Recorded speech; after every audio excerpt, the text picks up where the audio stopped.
A paz do Senhor Jesus, chegamos hoje à lição de número 6 do quarto trimestre de 2021. Nós estamos estudando o apóstolo Paulo. E a lição de hoje tem o seguinte tema: Paulo no poder do Espírito. Após Paulo se converter, ele vai fazer várias viagens missionárias, ele vai fazer vários trabalhos evangelísticos. Mas quem levou Paulo a fazer tudo isso? Também nessa lição nós vamos ver o caso de um rebatismo. Rebatismo é bíblico, porque Paulo batizou novamente os discípulos em Éfeso. A lição de hoje está muito interessante, porque ela é um norte para todos aqueles que amam pregar o evangelho e acreditam que o evangelho ele está em crescimento em vários lugares do mundo. Então não pense que você com a sua própria força conseguirá ganhar multidões para Cristo, mas sim pelo poder do Espírito Santo, que é o que nós vamos conhecer na lição de hoje.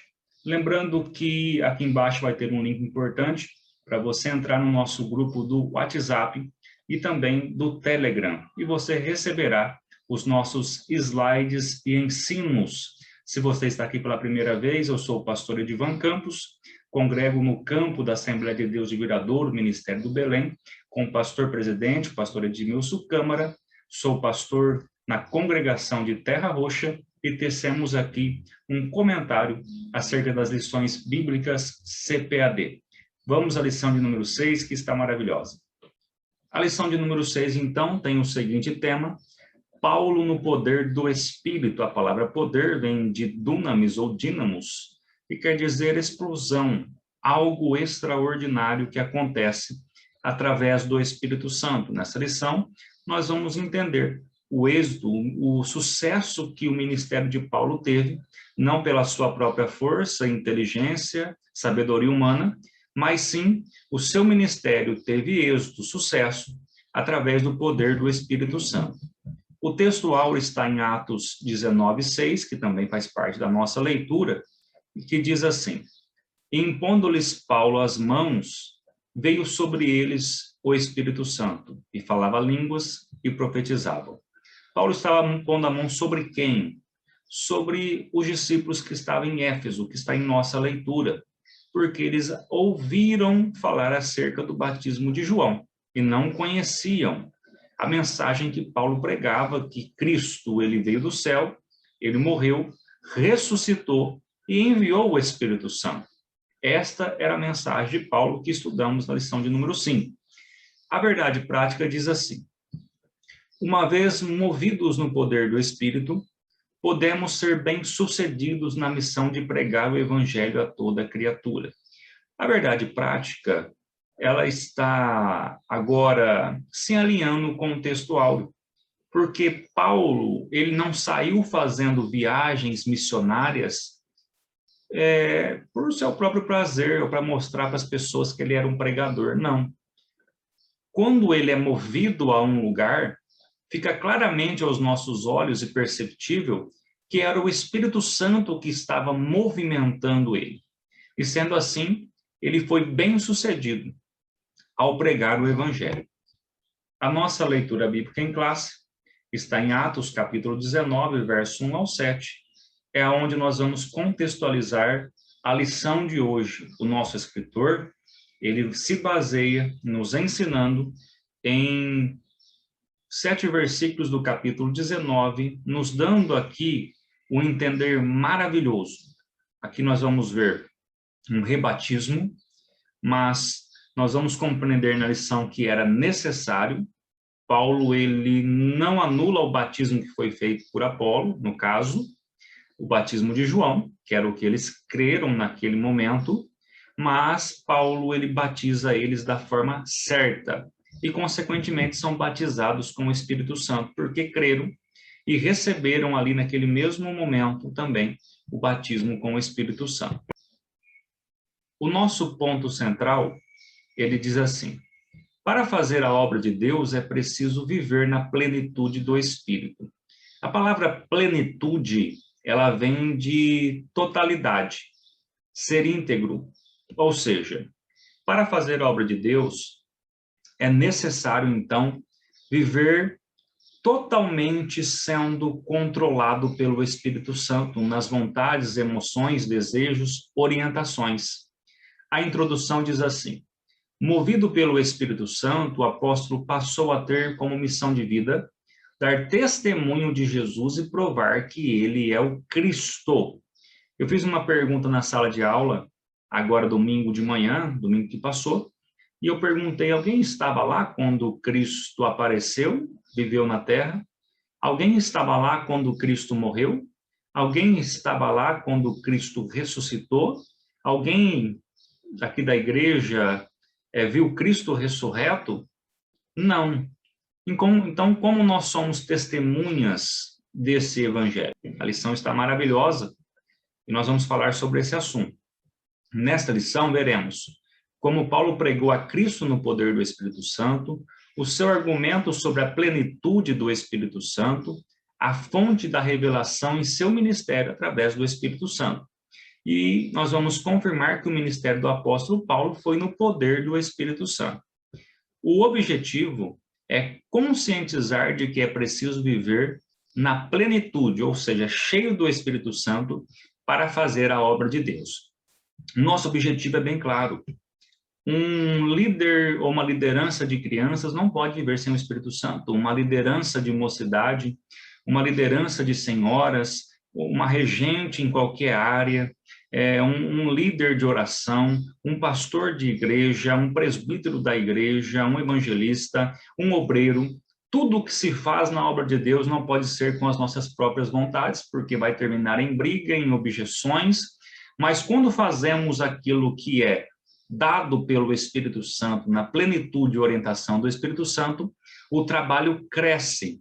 A obra de Deus vai sendo construída pela nossa vida através do Espírito Santo. E aqui nós temos o ponto 1, pregando a Cristo no poder do Espírito. Paulo movido pelo poder do Espírito. Após sua conversão, nós já estudamos sobre a conversão de Saulo de Tarso, Paulo ficou alguns dias com os discípulos que estavam em Damasco, Atos 9:19. E logo em seguida, Paulo pregava a Jesus que este era o Filho de Deus nas sinagogas. Mais tarde, quando chegou a Jerusalém, falava ousadamente no nome de Jesus. Paulo ele usava uma estratégia que eu achei muito interessante, o seu modo de chegar em uma cidade. Paulo procurava sinagogas. A sinagoga ela foi formada na Babilônia, o que indica-se é que se tivesse entre 12 ou 20, um mínimo de 20 pessoas, se não me engano, eles formavam ali uma reunião, uma sinagoga, para ler a palavra, porque era permitido isso na Babilônia. E é interessante que isso ficou quando voltaram da Babilônia, instalada em Israel. E agora na sinagoga, Paulo lhe pregava a Jesus, que este era o Filho de Deus. E também ele falava ousadamente, no caso, sobre o nome de Jesus. Quem era Jesus? Paulo ele tem a sua sabedoria, já aprendemos isso. Ele pega todo o Antigo Testamento e ele traduz em Jesus Cristo. Mas nós vamos ver que ele não tinha outra mensagem a não ser pregar a Jesus e este crucificado. Era o poder do Espírito Santo que o movia de tal modo que o apóstolo não tinha outra missão senão pregar a Jesus e este crucificado. A mensagem de Paulo era bem clara. Cristo, ele veio à Terra e foi crucificado pelo ser humano. Ele só poderia pregar tal mensagem pelo Espírito de Deus. Portanto, os quero fazer compreender que ninguém que fala pelo Espírito de Deus diz: Jesus é anátema. Anátema podemos dizer que é maldição. E ninguém pode dizer que Jesus é o Senhor, senão pelo Espírito Santo. Então, a mensagem de Paulo, que Cristo morreu, que Cristo ressuscitou, ela vem através do Espírito Santo. E nesse ponto aqui, o nosso escritor nos traz um entendimento que nós somos testemunhas. E Paulo vai provar isso para nós, devido à presença do Espírito Santo. A experiência própria do ser humano, do Cristo vivo, ressurreto, que habita em nós. Então, quando alguém prega que Jesus, ele é o Senhor, não tem como vir por outro espírito. a não ser pelo Espírito Santo que está na vida do homem.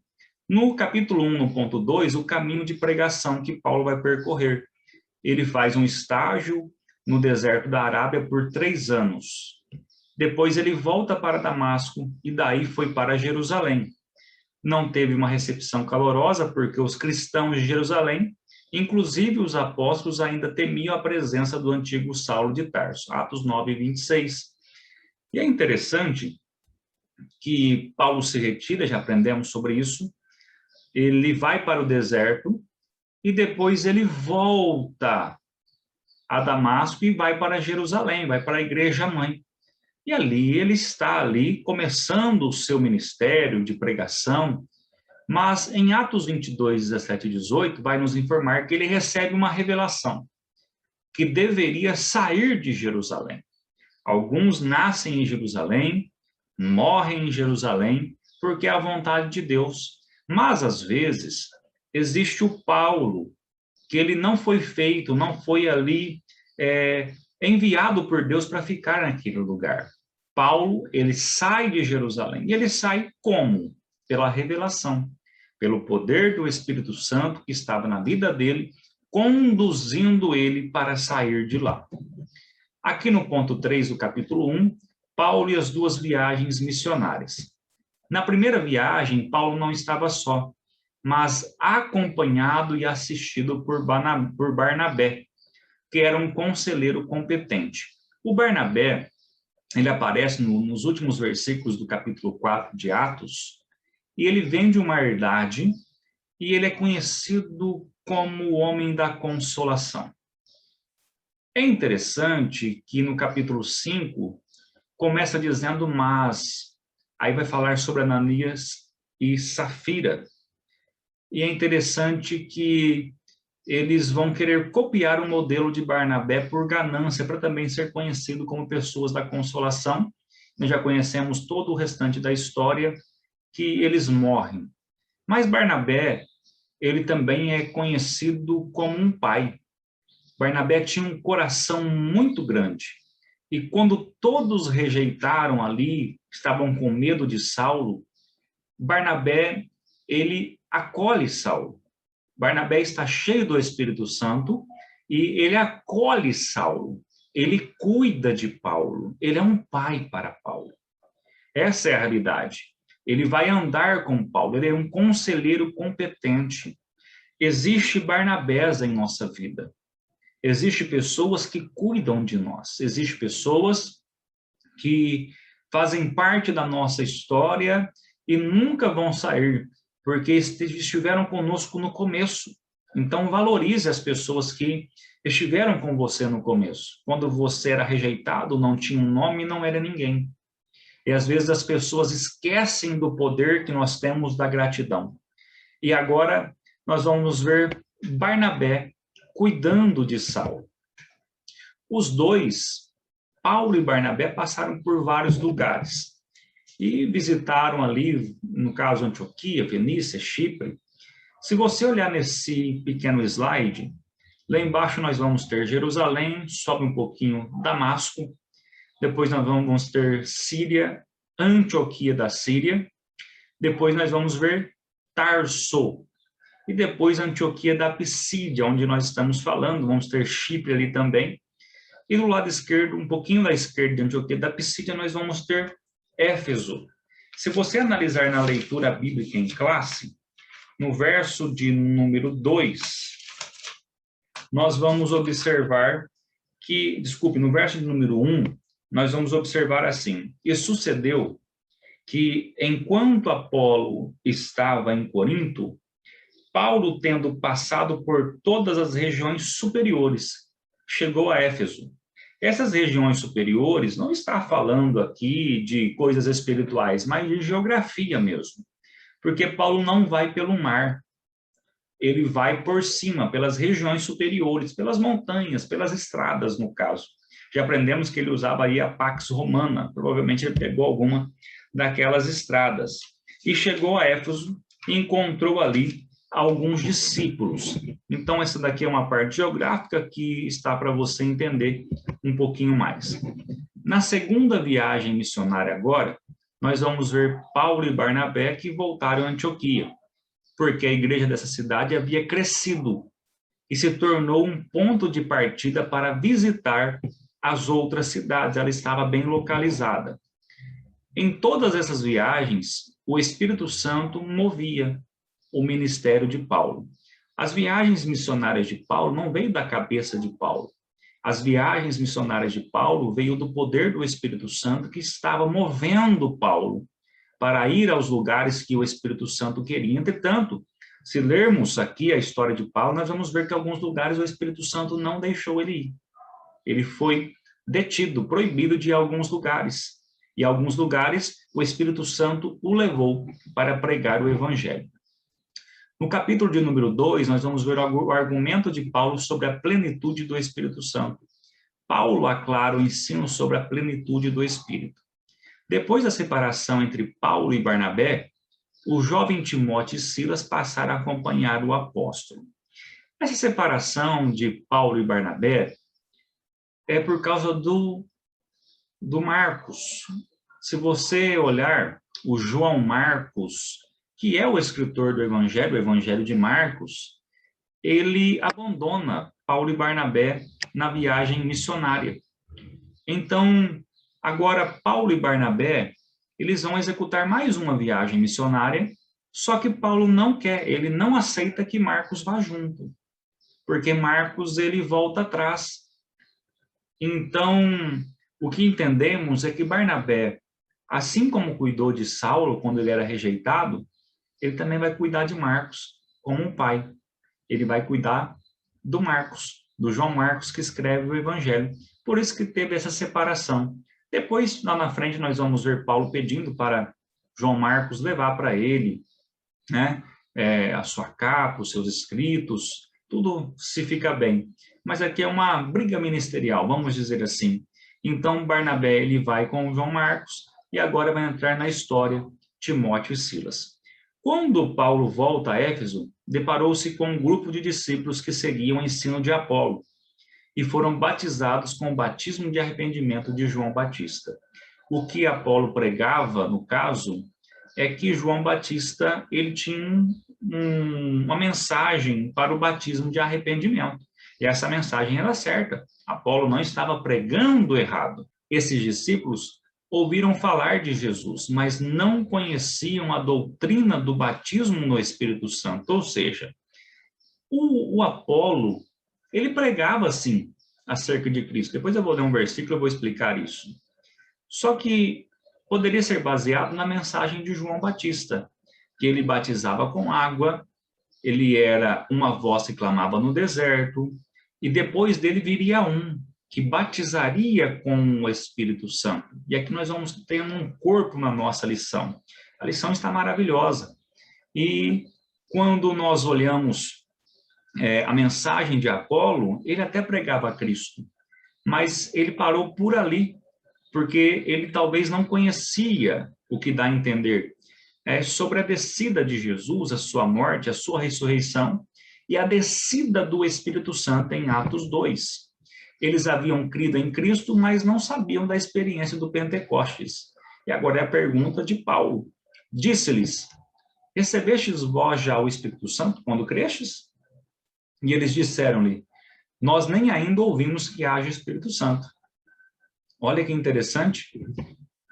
Paulo percebeu que, a despeito de terem crido no Cristo das Escrituras, eles não haviam recebido o poder do Espírito para se tornarem testemunhas do Senhor. Em Atos 1:8, nós vamos ver Jesus, Lucas 24, falando para eles esperarem em Jerusalém, porque eles receberiam o poder do Espírito Santo e seriam testemunhas do Senhor. Então, eu volto à pergunta, como nós vamos ser testemunhas de uma coisa que nós não vimos? Porque o Espírito Santo testifica em nós. O Cristo vivo mora em nós.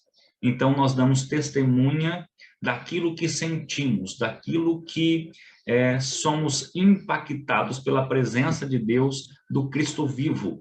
Se ele não envia o Espírito Santo para nós, a mensagem da cruz seria simplesmente uma história. mas Cristo ressuscitou e enviou o seu Espírito. No ponto 2, nós vamos ver o argumento de Paulo sobre a plenitude do Espírito Santo. No ponto 2, é preciso crer para receber o Espírito Santo.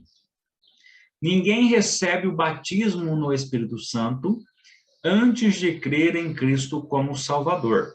Lembrando que nós já falamos acerca do novo nascimento em algumas lições, eu já vi pessoas aceitando Jesus como o Salvador da sua alma, mas após a conversão, naquele momento, também foram batizadas rapidamente com o Espírito Santo. Alguns demoram um pouco mais e esse tempo é de Deus, não é do homem.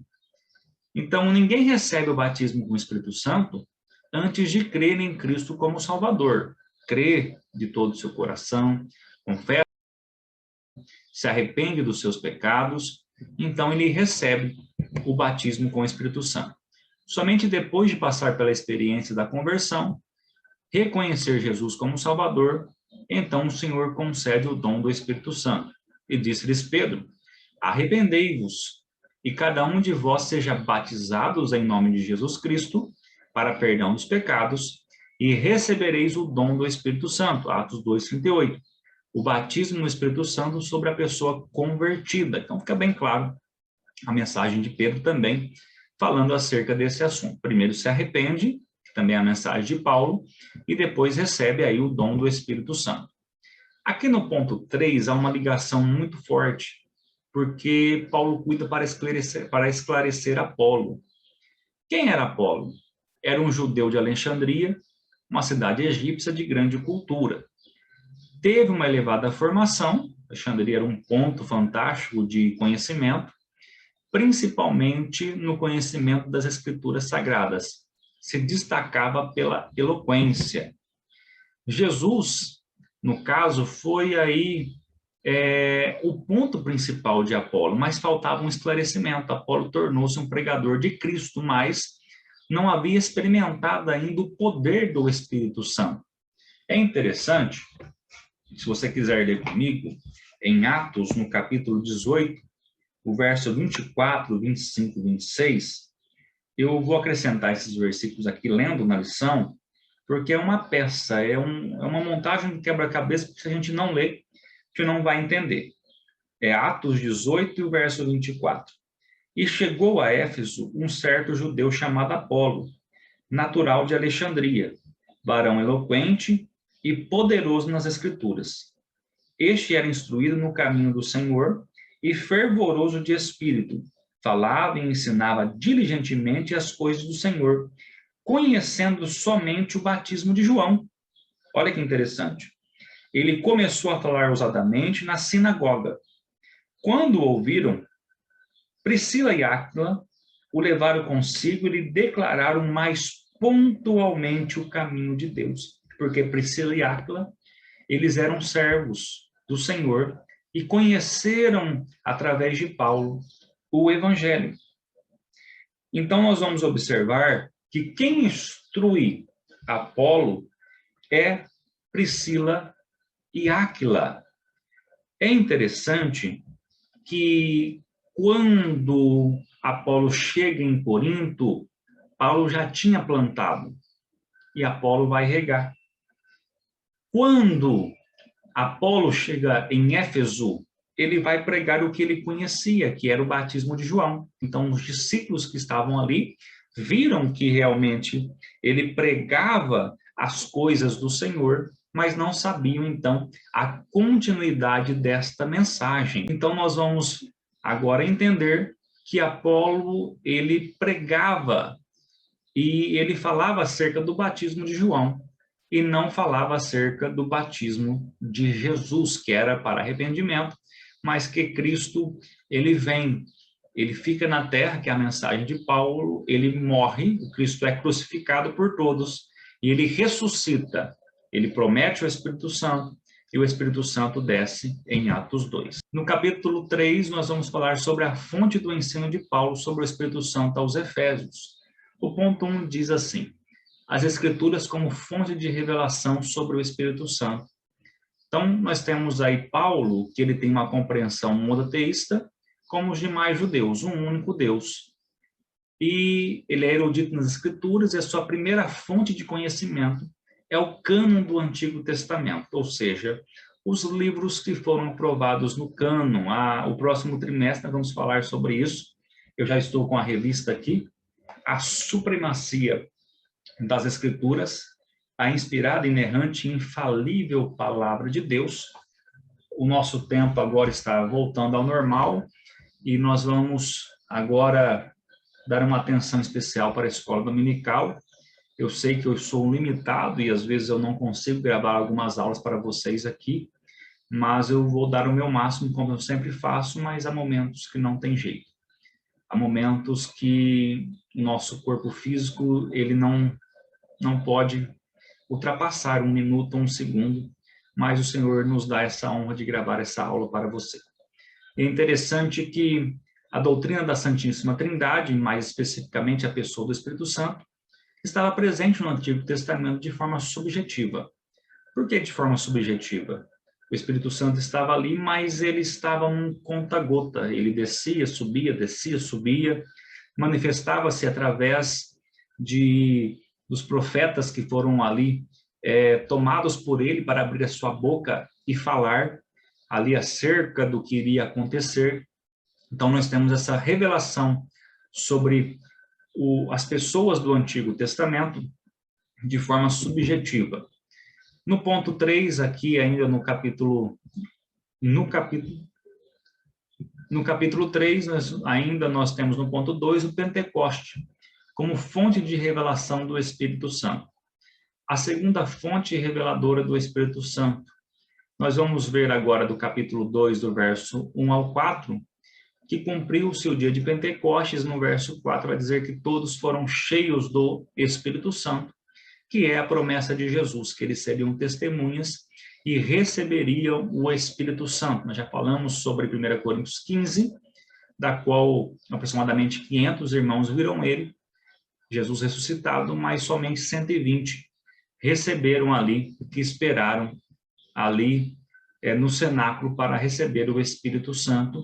E eles também falaram línguas estranhas. É uma evidência do batismo com o Espírito Santo, da qual nós cremos. Entendendo, então, que a primeira fonte é o cânon, a segunda fonte é Atos 2, a terceira fonte é a revelação do Espírito Santo na experiência de Paulo após a sua conversão. E nós vamos ver Ananias ali, quando ele entra onde Paulo está, ele coloca ali, no caso, as mãos sobre Paulo, e Paulo agora ele torna a ver, e também ele é cheio do Espírito Santo. Então, após a conversão, Paulo tem a experiência pessoal com o Espírito Santo. Lembrando que o Espírito Santo, ele entra em nossa vida quando nós nos convertemos. Isso é o selo do Espírito Santo. O Espírito Santo começa a trabalhar com regeneração, há um caminho que ele trilha dentro de nós para mudar a nossa vida. Nós estamos falando aqui sobre batismo com o Espírito Santo, que é uma capacitação de poder sobre a vida do crente. E após essa capacitação, o apóstolo Paulo inicia o seu ministério. Se o Antigo Testamento mostrava o Espírito Santo de forma subjetiva, o Novo Testamento, em especial, no caso, no Pentecoste, revela a atuação do Espírito Santo de maneira óbvia sobre as nossas vidas. E aqui no ponto 3, ainda no capítulo 3, vai dizer assim: Paulo ensina acerca do Espírito Santo aos Efésios. Ao ensinar sobre o Espírito Santo aos Efésios, Paulo não desfez a mensagem de João Batista nem a de Apolo. Preste bem atenção. Paulo ele não disse que a mensagem de João Batista estava errada, e muito menos a de Apolo. Paulo anuncia sobre o Espírito Santo aos Efésios, os quais recebem a mensagem que havia sido consumada no dia de Pentecoste. Vamos aprender isso, porque há um rebatismo, quando nós lemos o capítulo 19, do verso 1 ao 7. Esse rebatismo que Paulo fala, que Paulo instrui e ele faz, ele não está tirando aqui, no caso, a mensagem de João Batista, e nem a de Apolo. Apolo ficou bem claro em Atos 18, verso 24 ao 26, que ele não conhecia. Foi instruído, então, por Apolo, foi instruído por Áquila e Priscila. É interessante que, quando Paulo chega, ele entende ali a compreensão dos irmãos e a mensagem de Apolo. Só que os irmãos não sabiam. E é enviado o Espírito Santo. Ou seja, Apolo ele estava pregando algo que estava no seu coração. Ele anunciava, mas ele estava parado na mensagem de João Batista. A mensagem de João Batista era que ele batizava com água e logo após viria um que batizaria com o Espírito Santo e com fogo. É interessante que eles foram batizados no batismo de João. Mas, depois que Cristo vem, o batismo é em nome do Pai, do Filho e do Espírito Santo. E é interessante que esses discípulos não conheciam que Jesus havia vindo e também não conhecia Atos 2, que o Espírito Santo havia sido derramado. Então, Paulo rebatiza eles em nome de Jesus e também, quando Paulo impõe a mão sobre a cabeça deles, o Espírito Santo é derramado como uma chuva abundante sobre todos eles. E eles começaram a falar em outras línguas e profetizar. Por isso que teve um rebatismo, porque eles não conheciam agora que o batismo de João Batista tinha ficado para trás, e agora o novo batismo, que era a compreensão de morrermos com Cristo e ressuscitarmos com Ele. Então, deixar o velho homem para trás, e agora era uma nova criatura, agora eles não conheciam. Então, quando eles conhecem isso, Paulo ora, e eles são ali batizados com o Espírito Santo, e começam a falar em línguas e profetizar. Há aí uma briga de punho teológico no nosso meio, sobre aqueles que não creem no batismo com o Espírito Santo, mas esse capítulo 19, ele é muito profundo nisso. A nossa doutrina pentecostal tem que ser respeitada, porque nós temos muita base bíblica sobre principalmente a evidência sobre o batismo com o Espírito Santo. E é interessante que Paulo, assim como ele foi batizado com o Espírito Santo, direcionado pelo Espírito Santo, ele também chegou em vários lugares e pregou o Cristo crucificado, direcionado pelo Espírito Santo, e vidas foram alcançadas assim como ele foi. Eu entendo que toda pessoa que deixa o Espírito Santo tomar a totalidade da sua vida é um canal de bênçãos para as pessoas que estão ao seu alcance, e as pessoas que estão ao seu alcance também serão um canal de bênção. Então, nós aprendemos que o Espírito Santo, ele tem que tomar totalidade em nossas decisões, na obra que fazemos para o nosso Deus. Iniciou-se um grande avivamento na igreja de Éfeso. Sinais, prodígios foram as marcas externas da presença e do poder do Espírito Santo na vida da igreja. E a nossa conclusão diz assim: no poder do Espírito, o apóstolo Paulo, além de realizar curas, milagres em nome de Jesus, levou a igreja em Éfeso a espalhar o evangelho de Cristo. À luz desse exemplo, precisamos resgatar a simplicidade da fé cristã, buscando sinais que demonstram o poder do Espírito Santo hoje. Uma conclusão maravilhosa do pastor Elianai Cabral. Que Deus abençoe grandemente a sua vida. Se você ainda não se inscreveu no canal, se inscreva, faça parte da nossa família. Que Deus guarde a sua vida.